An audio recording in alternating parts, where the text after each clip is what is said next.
Clea Stylachos whispered, "God's praise," as the first of the eagles swept down on them. If an eagle it was. She'd never seen one that size. Its talons were wider than the hands of the biggest man she'd ever seen. But as she cursed, she was already bringing up her bow. The bow was written with runes of silvery adamine, the arrowhead wrought of black steel, which held and magnified spells of power and ruin. It should have stopped a lion, but though the arrow went into the bird's breast halfway up to the feather, the eagle still drove at them like the bolt from a catapult.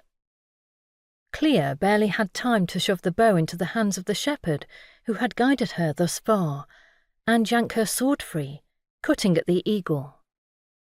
"Die, you damn hell chicken! What the hell's wrong with you?" as it smashed at her with wings strong enough to knock her and her companion off the rock ledge. Hamo, the shepherd, struck at the eagle with his crook. Splattering blood and screaming like a marsh-wight, the bird dove on them twice more before it fell hundreds of feet down the cliff to their left, still screaming. Sons of death! Clea wiped the blood off her blade, breathless with the shock of the attack, and checked the rest of her arrows. The eagle's wing blows had pulled her red hair loose from the warrior's topknot she'd had it tied in. She pulled free one of the ties that held her doublet sleeve together, used it to wind the trailing ends back. I guess that part of the legend's true anyway.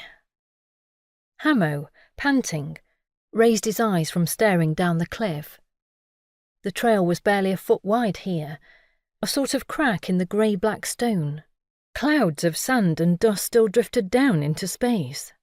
There was a trace of accusation in his blue gaze. "It's all true, my lady." Clea only shook her head.